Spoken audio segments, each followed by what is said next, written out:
Welcome to Twisted Thursday. This week's episode I'm going to call Mask or No Mask 2.0.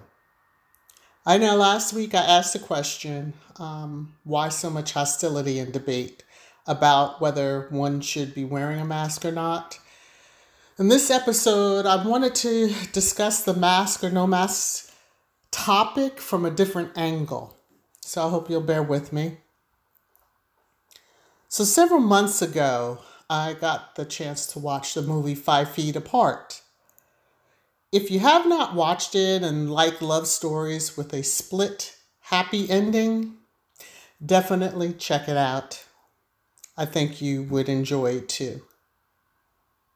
Anyway, in 5 Feet Apart, we were introduced to young people who are battling cystic fibrosis. Why this movie stuck out to me is because of the pandemic and the continual discussion, heated arguments about wearing a mask. Well, as viewer of the movie, I learned so much that I did not know before. I learned that those with cystic fibrosis have protocols that they are strongly encouraged to follow when they are around others with cystic fibrosis.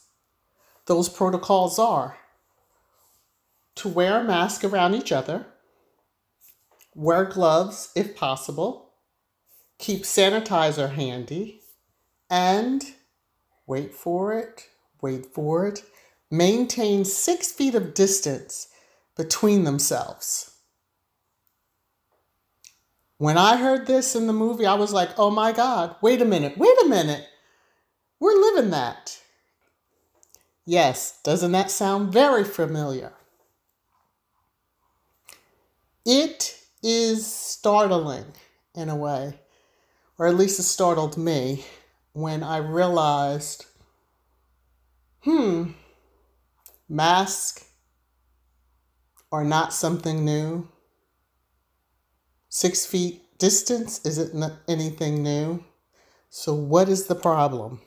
But anyway, back to my point. The reason individuals with cystic fibrosis take extra precautions around each other is to avoid catching what they termed in the movie B. cepacia. And they explain that B. cepacia is immune to meds that fight viruses like penicillin. So it's one of those type of bacteria that you don't want. So the CFers, as they call themselves in the movie, wear masks around each other. And this is to ensure that there's no chance of, if one of them has B. cepacia, they're not going to spread it to the others via a cough or a sneeze or even just talking and, some of the spit flies here and there. I would say it's probably a good thing to do some research on cystic fibrosis and B. cepacia. I know that I was prompted to do some research, just as it was new information for me. Now, they do all of these extra protocols and precautions so that they don't contract B. cepacia. And the main reason is they will be removed from the potential of having a lung transplant. And for those with CF, that's like a milestone that they reach if they're able to receive a lung transplant. And it was kind of shocking to hear how they could be removed from lung transplant because there's nothing that cures B. cepacia. So, just stopping right there. Here we are in the midst of the current pandemic. Nothing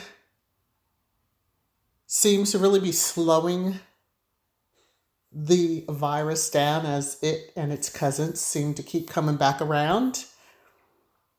But I just want to say that I'm just going to encourage people to again watch the movie because I did like the movie.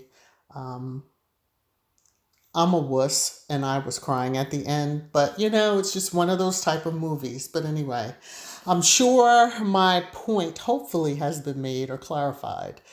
But if individuals living with cystic fibrosis can live around each other or others with cystic fibrosis and wear a mask, and if they need to wear gloves and maintain 6 feet of social distancing, why do those of us who don't have it have such a hard time? Oh, that silence was just to give you a moment to think.